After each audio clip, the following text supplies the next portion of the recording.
अभी इस 2024 में भी राम राज्य का विधान देखिए, लोकतंत्र के परम में कैसा है। जिन्होंने राम की भक्ति की पर धीरे धीरे अहंकार आ गया, उस पार्टी को सबसे बड़ी पार्टी घोषित कर दिया। और उसका और जो पूरा उसको मत मिलना चाहिए, जो शक्ति मिलनी चाहिए, वो भगवान ने अहंकार के कारण हुआ। प्रॉब्लम है, लेकिन बीजेपी वालों को लगता है संघ वाले तो क्या मर खप के हमको जिताएंगे ही. So this attitude, and I am talking a very normal कार्यकर्ता in one of the cities of India. So if that is the feeling, then there is a problem. Then, as I noted that when you give tickets to those who called RSS की साजिश, like Kripa Shankar Singh or RK Singh, who as a IS officer said that RSS is a terrorist organization, when they join BJP, do they express regret? No. If they said, okay, we made a mistake, then people or the volunteers on the ground would work. Otherwise, why would they support them? So believe that किसको भी खड़ा किया जीतेगा, that doesn't work. That this 400 par was also a challenge to opposition. So opposition was half the time initially in all the stages fighting 400, saying 400 नहीं मिलेगा, 400 नहीं मिलेगा. So they considered the victory of BJP. Right? They said आने वाले ही हैं, जीतने वाले हैं. So voters didn't go saying तो जीतेंगे. In one of the tweet I said, opinion poll बोलता है, लेकिन ओपिनियन पे वोटिंग नहीं है. आपको वोट करने जाना पड़ेगा. बाबा क्या करना है, मेरे यहाँ कौन कैंडिडेट है, अभी आ गया, अब क्या करना है. There is no response. You can not say that BJP RSS लोग काम करेंगे, जरूरत नहीं है केडर की. It's not though, because larger the number more the contact. So I would have said the same thing. Normal कार्यकर्ता of a Sangh who reads only newspaper, has not seen his interview, he would definitely surmise कि उनको हमारी जरूरत नहीं है. He will feel that क्या हमारी जरूरत नहीं है, हम क्यों काम करें. सो जो सेवा करता है, जो वास्तविक सेवक है, जिसको वास्तविक सेवक कहा जा सकता है, उसको कोई मर्यादा रहती है, वो मर्यादा से चलता है. काम करते सब लोग हैं, लेकिन कार्य करते समय मर्यादा का पालन करते हुए उसको करना. वो कार्य करते समय दूसरों को धक्का नहीं लगना चाहिए, ये मर्यादा भी उसमें निहित है. तो ऐसी मर्यादा रख के हम लोग काम करते हैं. काम करने वाला उस मर्यादा का ध्यान रखता है. वो मर्यादा ही अपना धर्म है, वो मर्यादा ही अपनी संस्कृति है, जो महाराज जी ने अभी बहुत मार्मिक कथाओं से थोड़े में बताई, पूरी बताई. उस मर्यादा का पालन करके जो चलता है वो कर्म करता है, लेकिन कर्मों में लिप्त नहीं होता. उसमें अहंकार नहीं आता कि मैंने किया. और वही सेवक कहलाने का अधिकारी रहता है.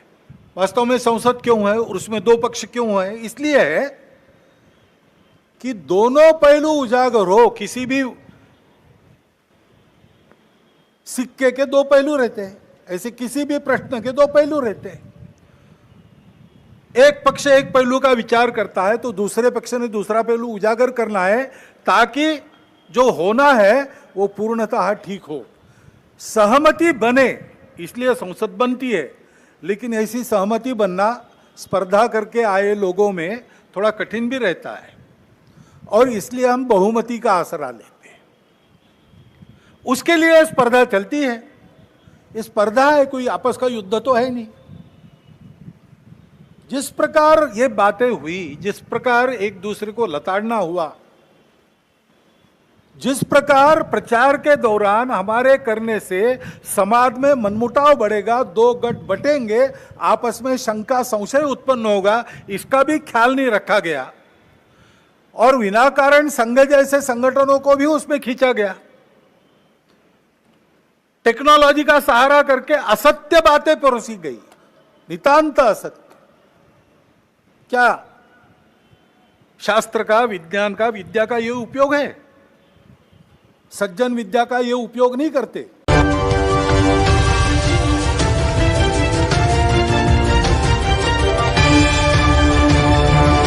जब कोई जहाज डूबता है तो उसमें से चूहे सबसे पहले कूद के भागते हैं, इसलिए कि उनको पानी नीचे से आता है तो उनको पहले ही महसूस हो जाता है. तो एक जमाने में जो है वो आरएसएस एक शेर की तरह थी और जनसंघ जो है वो एक चूहे की तरह थी. लेकिन अब वक्त के साथ तब्दीली आ गई. और बीजेपी जो है वो शेर बन गई और आरएसएस जो है उसके सामने चूहा बन गई। और ये कोई मेरी अपनी बात नहीं है। जेपी नड्डा साहब ने चुनाव के दौरान कहा था कि एक ज़माने में हम बहुत कमज़ोर थे, उस वक़्त हम आरएसएस की मदद लेते थे, अब हम बहुत शक्तिशाली हो गए हैं, अब हम आत्मनिर्भर हो गए हैं, अब हमको उनकी कोई ज़रूरत नहीं है। प्रधानमंत्री नरेंद्र मोदी ने अपने इन 10 सालों में जो देश का नुकसान किया, वो किया, जो आम लोगों का नुकसान किया, वो किया। जो अपने पक्ष का नुकसान किया कि पूरी सेकंड लाइन लीडरशिप ही गायब कर दी, वो किया। लेकिन सबसे बड़ा नुकसान उन्होंने आरएसएस का किया। तो आरएसएस की जो क्रेडिबिलिटी उन लोगों ने इन 90 सालों में एस्टैब्लिश की, अगले साल 100 साल हो जाएंगे, वो क्रेडिबिलिटी का मोदी जी ने भट्टा बिठा दिया। लेकिन मोदी जी का टेरर ऐसा था कि उनके खिलाफ कोई कुछ बोलना नहीं चाहता था या बोलने की हिम्मत नहीं करता था, या तोगाड़िया जैसे लोगों को उन्होंने एक मिसाल बना दिया था कि अगर तुम लोग मेरे खिलाफ बोलोगे तो मैं तुमको तोगाड़िया बना दूंगा। अब जबकि मोदी जी की ताकत कम हो गई है, इसलिए अब एक एक करके लोग बोलेंगे। मोहन भागवत साहब जो सर संचालक हैं, उनके साथ भी यही हुआ।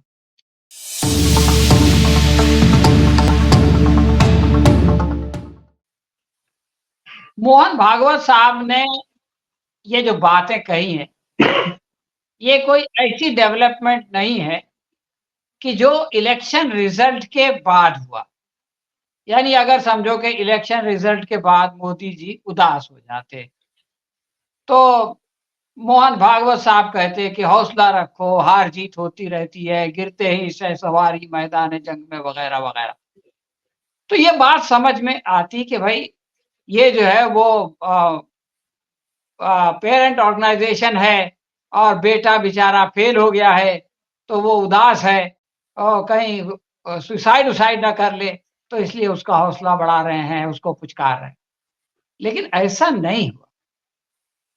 तो इसको इतना आसानी से मैं समझता हूं कि हम नहीं ले सकते। पहली बात तो मैं ये समझता हूं कि जब कोई जहाज डूबता है तो उसमें से चूहे सबसे पहले कूद के भागते हैं, इसलिए कि उनको पानी नीचे से आता है तो उनको पहले ही महसूस हो जाता है। तो एक ज़माने में जो है वो आरएसएस एक शेर की तरह थी और जनसंघ जो है वो एक चूहे की तरह थी। लेकिन अब वक़्त के साथ तब्दीली आ गई और बीजेपी जो है वो शेर बन गई और आरएसएस जो है उसके सामने चूहा बन गई। और ये कोई मेरी अपनी बात नहीं है। जेपी नड्डा साहब ने चुनाव के दौरान कहा था कि एक ज़माने में हम बहुत कमज़ोर थे, उस वक़्त हम आरएसएस की मदद लेते थे, अब हम बहुत शक्तिशाली हो गए हैं, अब हम आत्मनिर्भर हो गए हैं, अब हमको उनकी कोई ज़रूरत नहीं है। ये बात भारतीय जनता पार्टी का अध्यक्ष कह रहा है और किसी पर्सनल मीटिंग में नहीं कह रहा है, बल्कि इंडियन एक्सप्रेस को इंटरव्यू देते हुए कह रहा है। अब जो आप ये कह रहे हैं कि एक ही परिवार है, सही बात है, लेकिन अगर कोई बेटा बिगड़ जाए, ऐसे एक परिवार में आपने कई बेटे देखे होंगे जो शराबी कबाबी बन गया, लड़ाई झगड़ा करने लगा, खानदान का नाम बदनाम करने लगा। मदर इंडिया पिक्चर तो आपको मालूम है ना कि नरगिस ने जो है वो किसको गोली मारा था, जिसको गोली मारा था वो उसका बेटा ही था। लेकिन जब वो एक ठाकुर की बेटी को उठा के ले गया तो उसने कहा कि भाई देखो अब जो है वो बहुत हो चुका, अब इसको सजा देना पड़ेगा, क्योंकि वो समाज के लिए भी हानिकारक हो गया था और परिवार के लिए भी हानिकारक हो गया था। तो मैं ऐसा समझता हूं कि प्रधानमंत्री नरेंद्र मोदी ने अपने इन 10 सालों में जो देश का नुकसान किया, वो किया, जो आम लोगों का नुकसान किया, वो किया। जो अपने पक्ष का नुकसान किया कि पूरी सेकंड लाइन लीडरशिप ही गायब कर दी, वो किया। लेकिन सबसे बड़ा नुकसान उन्होंने आरएसएस का किया। आरएसएस से मेरा वैचारिक बहुत बड़ा मतभेद है। मैं उनकी विचारधारा को सही नहीं समझता, वो मेरी विचारधारा को सही नहीं समझते। हम दोनों को इस बात का हक है कि एक दूसरे को सही नहीं समझे। लेकिन हम लोग बचपन से देखते हैं आरएसएस के लोगों को, तो वो लोग जो है उनके यहाँ 2 चीज़ें दिखाई देती थी, सादगी दिखाई देती थी। उनके यहाँ कुर्बानी दिखाई देती थी, यानी सैक्रिफाइस। अच्छे-अच्छे पढ़े-लिखे लोग जो है वो अपना करियर कुर्बान कर देते थे अपने उसके लिए। साइकिल पे आते थे, काम करते थे, लोगों में जाते थे, कहीं कोई आफ़त आती, मुसीबत आती तो लोगों की सेवा करते थे। लेकिन आप ये देखिए कि पिछले 10 साल में क्या हुआ? अखिल भारतीय विद्यार्थी परिषद जो है, वो लोगों के पास जाती थी, लोगों को अपने पास लाती थी, जितने भी लोग आते थे समझाती थी। अब इनके अंदर गुंडाई आ गई, डंडे के ज़ोर से हम लोगों को लाएँगे। अब हम जो है वो बोलेरो में घूमेंगे, अब हमारे पास सरकार है, अब हम सिफ़ारिश करवाएँगे, अपने लोगों का अपॉइंटमेंट करवाएँगे। तो बी जो आरएसएस की जो क्रेडिबिलिटी उन लोगों ने इन 90 सालों में एस्टैब्लिश की, अगले साल 100 साल हो जाएँगे। वो क्रेडिबिलिटी का मोदी जी ने भट्टा बिठा दिया। और चूँकि आरएसएस और बीजेपी अलग-अलग नहीं है, तो इसलिए जितनी भी खराबियाँ उन्होंने की, भ्रष्टाचार किया या ईडी का उपयोग किया या लोगों को डराया, धमकाया या खराब भाषा इस्तेमाल किया, तो हर आदमी क्या बोलता था कि मोदी जी ऐसा इसलिए कर रहे हैं कि वो संघ के संस्कार हैं। मोदी जी ऐसा इसलिए बोल रहे हैं क्योंकि संघ के संस्कार हैं। तो संघ के संस्कार तो सब में है। हर कोई वो नहीं बोलता जो मोदी बोलते थे। किसी और ने तो मंगलसूत्र की बात नहीं कही। किसी और ने तो नहीं कहा कि राम मंदिर पे बुलडोज़र चल जाएगा। मोदी जी ने कहा। तो अगर संघ का संस्कार होता तो सब बोलते। योगी बोलते हैं लेकिन वो तो संघ से आए नहीं है। तो मैं जो बात कहना चाहता हूँ वो ये है कि आरएसएस ने जो कुछ भी 90 सालों में हासिल किया, वो इन 10 सालों में अभी हमारे विभूति साहब कह रहे थे कि आरएसएस बहुत ज़्यादा फैल गया। सही है, हो सकता है फैल गया हो, बहुत सारे अपॉर्च्युनिस्ट लोग उसके नज़दीक आ गए हों। लेकिन एक विचारधारा के तौर पे बहुत सारी चीज़ों पे उन्होंने कॉम्प्रोमाइज़ किया और उनकी जो क्रेडिबिलिटी थी समाज में कि अच्छे लोग हैं बेचारे, मेहनत करते हैं, सेवा करते हैं, देश के लिए कुछ न कुछ करना चाहते हैं, वो सब समाप्त हो गई। लेकिन मोदी जी का टेरर ऐसा था कि उनके खिलाफ कोई कुछ बोलना नहीं चाहता था या बोलने की हिम्मत नहीं करता था। या तोगाड़िया जैसे लोगों को उन्होंने एक मिसाल बना दिया था कि अगर तुम लोग मेरे खिलाफ बोलोगे तो मैं तुमको तोगाड़िया बना दूँगा। तो ये जो टेरर था, उसकी वजह से ये लोग महसूस भी करते थे, तो नहीं बोलते थे और कहीं न कहीं ये सोचते थे कि चलो इसकी वजह से हमको बहुत सारी फ़ायदे हो रहे हैं, तो चलो कुछ नुकसान बर्दाश्त कर। अब जो सिचुएशन पैदा हुई है इस इलेक्शन के बाद, वो ये है कि सबकी समझ में ये आ रहा है कि आज नहीं कल ये सरकार चली जाएगी। इसलिए कि मोदी जी को जो है वो कोएलिशन गवर्नमेंट चलाना आता नहीं है और तो ये लोगों को सँभाल नहीं पाएँगे, तो ये तो गिरना ही गिरना है। तो इसके गिरने से पहले अपने आप को सँभाल लो भाई और इसकी जो बुराइयाँ अपनी तरफ आई हैं, उससे अपना पल्ला झाड़। तो मैं तो यही कहूँगा इनकी उस पे कि मेरे कत्ल के बाद उसने जफ़ा से तौबा, हाय उस ज़ोदे पशेमा का पशेमा होना। मोदी भागवत जी बहुत देर से जागे, लेकिन अगर पहले भी जागते और बोलते तो मोदी जी सुनने वाले थोड़ी ना थे। मोदी तो किसी की सुनते नहीं है, अपनी भी वो नहीं सुनते हैं। आज कुछ बोलते हैं, कल कुछ बोलते हैं, उनको याद नहीं रहता, उसके खिलाफ बोल देते हैं। तो किसी और की कहाँ से सुनेंगे? और दूसरा ये है कि अगर किसी ने बोल दिया, तो फिर उसके ऊपर मोदी जी खुन्नस पालते हैं और उसको जो है वो ठिकाने लगाने की कोशिश करते हैं। तो मेरा ये ख़्याल है कि अब जबकि मोदी जी की ताकत कम हो गई है, इसलिए अब एक-एक करके लोग बोलेंगे। आप देखिए कि एनडीए अलायंस में जो लोग चुप थे, हमारे प्रफुल्ल पटेल बोल रहा है कि मेरे को नहीं चाहिए, वो गोपी बोल रहा है कि मुझको नहीं चाहिए। अभी सुना बंगाल से खबर आई कि 3 सांसद चले जा रहे हैं। तो अब एक-एक करके जो है ना, वो जो लोग दिल के अंदर जिनके अंदर प्रेशर था, वो आहिस्ता-आहिस्ता करके बाहर आएगा। और भागवत के साथ भी मोहन भागवत साहब जो सरसंघचालक हैं, उनके साथ भी यही हुआ। देखिए उन्होंने जो बात कही है वो बहुत इम्पोर्टेंट है। उन्होंने कहा कि भाई सबसे पहले उन्होंने बताया कि सच्चा सेवक कौन होता है? मोदी जी आए थे अपने आप को प्रधान सेवक कह के ना, तो उन्होंने बताया कि असली सेवक वो नहीं होता है कि जो है वो अपने ऊपर बहुत अभिमान करे और अपने ऊपर जो है वो घमंड करे या जिसके अंदर अहंकार हो। इसका मतलब ये है कि उन्होंने कहा कि भाई साहब, आपके अंदर चूँकि अहंकार है, आप चूँकि लिप्त हो गए हो और असली सेवक लिप्त नहीं होता है, इसका मतलब है कि आप असली सेवक नहीं हो। इसका ये मैसेज है कि आप नकली स्वयं सेवक हो। आपने स्वयं संघ का जो चोला ओढ़ा है, वो सत्ता के लिए ओढ़ा है, वरना स्वयं सेवक तो ऐसा नहीं होता। तो मैं समझता हूँ कि ये बहुत बड़ी बात है।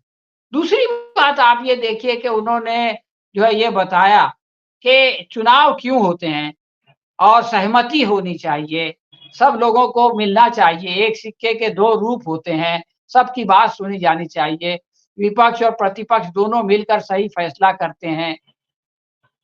ये सब बातें क्यों कर रहे हैं? इसलिए कि उनको मालूम है कि थोड़े दिन के बाद में ये जो विपक्ष है, वो जो है सत्ता पक्ष हो जाएगा और जब वो सत्ता पक्ष हो जाएगा, तो फिर जो तुमने कारनामे किए हैं, उसका जो है तुमको पकड़ेगा, तुमसे पूछेगा। तो इसलिए अभी से जो है वो अपनी जान बचा रहे हैं कि हाँ भाई, ऐसा होना चाहिए। फिर ये कहने लगे कि चुनाव जो है वो युद्ध जैसा नहीं होना चाहिए, चुनाव में झूठ नहीं बोलना चाहिए। अरे भैया, जब झूठ बोला जा रहा था उस वक़्त बोलते, जब युद्ध लड़ा जा रहा था उस वक़्त बोलते। बोले स्तर जो है वो नीचा नहीं होना चाहिए, तो स्तर नीचा जो ले जा रहा था उस वक़्त क्यों नहीं बोले? उन्होंने कहा कि सबको बोलने की इजाज़त होनी चाहिए, यहाँ माइक बंद जी हो रहे हैं, यहाँ पे जो है वो 150 लोगों को एक साथ पार्लियामेंट से निकाल दिया जाता है, सस्पेंड कर दिया जाता है, यहाँ जो है वो सदस्यता खत्म कर दी जाती है। तो उस वक़्त तो ये बोलते नहीं थे, डरे हुए थे। अब ज़रा डर कम हुआ, तो ये जो है वो प्रवचन इन्होंने सुनाना शुरू कर दिया है। तो मैं ये जी सर। समझता हूँ कि जो नुकसान हुआ है इनका, इन 10 सालों में, अब उसकी भरपाई की कोशिश इन्होंने शुरू की है और ये कितनी भरपाई कर सकेंगे मैं नहीं जानता। आखिरी बात ये कहना चाहता हूँ कि ये आरएसएस के 100 साल अगले साल होने वाले हैं। ये लोग पूरा साल जश्न मनाना चाहते थे। जनवरी में इन्होंने जो है वो घोषणा की थी। उसके बाद चुनाव में देखा कि इंडिया आ रहा है, तो उन्होंने स्थगित कर दिया, बोले हम जश्न-वश्न नहीं मनाएँगे और अब जो है वो पता नहीं वो दिन भी मनाएँगे कि नहीं मनाएँगे। लेकिन ये कि जो मोदी जी आए थे, अच्छे दिन आने वाले हैं। लोगों ने सोचा हमारे आने वाले हैं, आ गए मोदी जी के। अब मोदी जी के बुरे दिन आ गए और उनका संग छोड़ के भाग रहा है, बल्कि उनके ऊपर टीका-टिप्पणी कर रहा है। इससे ज़्यादा और कोई खराबी मोदी जी के साथ नहीं हो सकती। बहरहाल ये तो अभी शुरुआत है। इब्तिदाई इश्क है, रोता है क्या, आगे-आगे देखिए होता है क्या।